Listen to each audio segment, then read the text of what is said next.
Vou passar agora para a Vitória Gutierrez. Bom dia, meu nome é Vitória.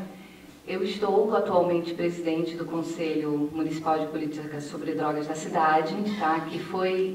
Esse conselho ele foi reativado em 2013, né? Mais necessariamente pela Lei 7.095, do dia 3 de setembro desse ano, que criou, né, o CMPD, que é a nossa sigla. O CRP ele tem cadeira desde então, né, sendo atuante desde 2014. Essa atual diretoria da qual eu faço parte, ela foi escolhida dia 27 de abril, agora. Então, ela é muito, muito recente, né? E é a primeira mesa diretora, né, da sociedade civil desde que o Conselho foi reativado. Um dos fatores que fez a gente chegar onde a gente está foi o nosso posicionamento pontual, crítico, participativo e principalmente construtivo, né? Outra característica que levou a gente a isso também é da gente ter um posicionamento apartidário. Tá? O nosso trabalho, ele está só começando. Está no comecinho, tem muita coisa para a gente fazer.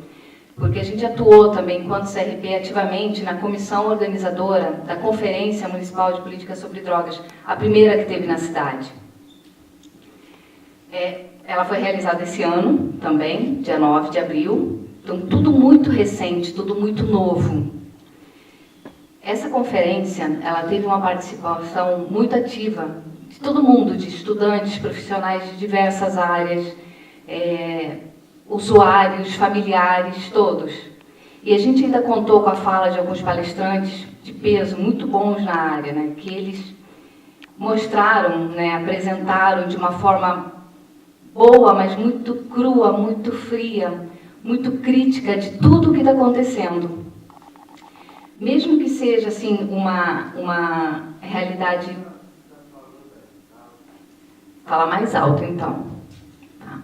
É uma realidade que está construída com profissionais que se dizem muitas vezes especialistas, que tomam uma coisa de especialismo e se acham donos da vida, às vezes, dos seus, como eles falam, objetos de prática ou pacientes.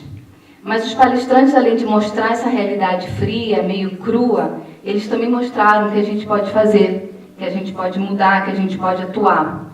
Só que, como é que a gente vai fazer isso?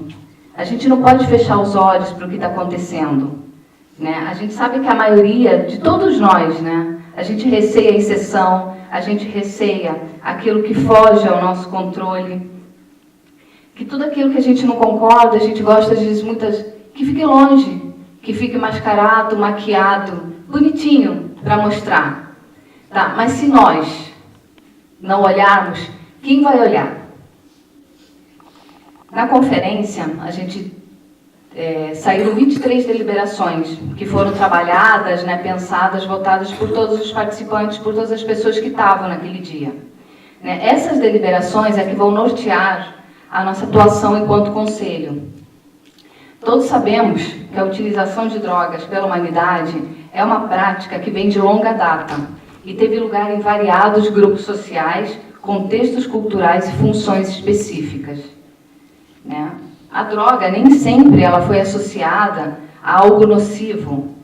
Foi a partir da segunda metade do século XX que certas substâncias passam a relacionar-se com problemas de saúde, política, desordem e violência social.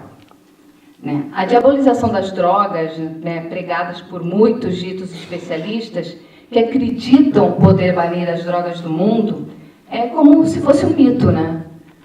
O mito daqueles que consideram as drogas apenas o que vai contra a sua vontade.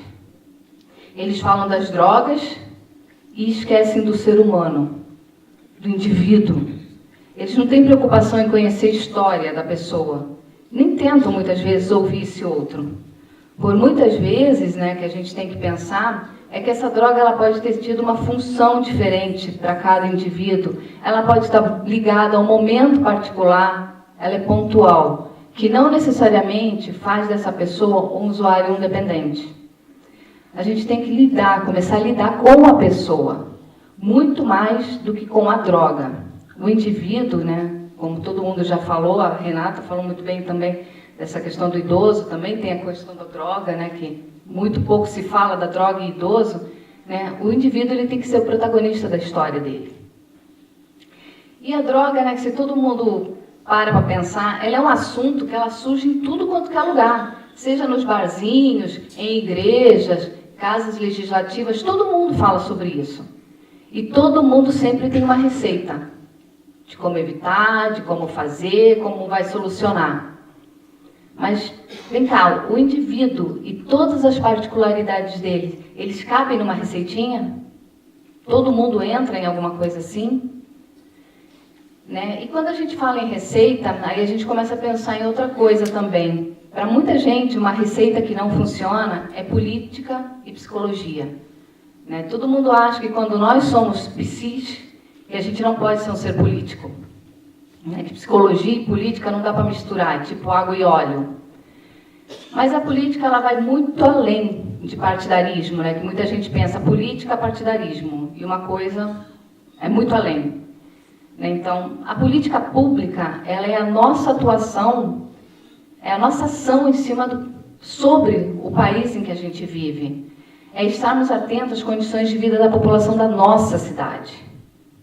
Né? A psicologia, como qualquer outro saber, né, ela sozinha, ela pode explicar ou transformar, mas juntamente com outros saberes, ela pode fomentar o coletivo, criar espaços de proliferação de forças, envolvendo os diversos atores que compõem as redes de saúde sociais, estando sempre com o outro, né, que seja o usuário, o trabalhador, o gestor, a população em si, que nós também fazemos parte.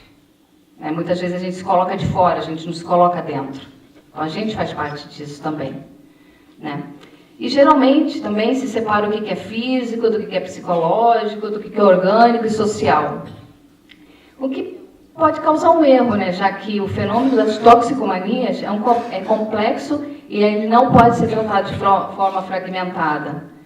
Né? No CMPD, os conselheiros, eles são de diversas esferas da sociedade, do poder executivo, profissionais. A gente tem todos lá. A gente tem psicólogo, a gente tem médico, a gente tem professor, a gente tem advogado, tá? As famílias e os usuários. Né? Todos que juntos a gente está tentando, a gente está querendo começar e fazer alguma diferença. A gente quer transformar essa existência, conquistar uma abertura nesse mundo da necessidade. Né? Um movimento, muitas vezes, de idas e vindas que possibilite novos sentidos.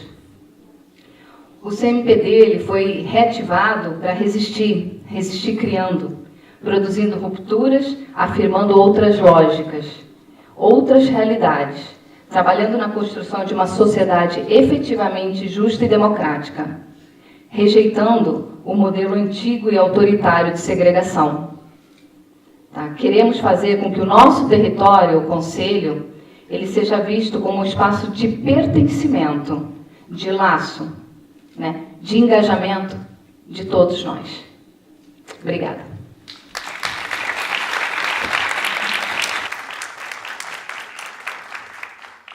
Bom, a Vitória traz também elementos muito importantes para a gente pensar, né, em relação à aproximação da psicologia e da política, porque diagnóstico é política, laudo é política, é na medida em que a gente afirma aí formas de estar no mundo e formas que devem ser inseridas ou afastadas do convívio. Né? Em relação à política de drogas, também estamos vivendo um momento delicado. Né? Sempre teve uma certa disputa complexa entre os profissionais da saúde e da justiça, né? Em relação às políticas de droga, principalmente em relação à metodologia. Né? Tem uma negação dos próprios profissionais de saúde acerca de um certo modelo que está sendo colocado goela abaixo, vamos dizer assim. E nesse momento, não sei se todo mundo sabe, mas a política de drogas foi retirada, a Secretaria Nacional de Política de Drogas foi retirada do Ministério da Justiça e foi colocada justamente no novo Ministério de Desenvolvimento Social e Agrário. A gente também ainda não sabe o que vai acontecer com isso, mas enfim.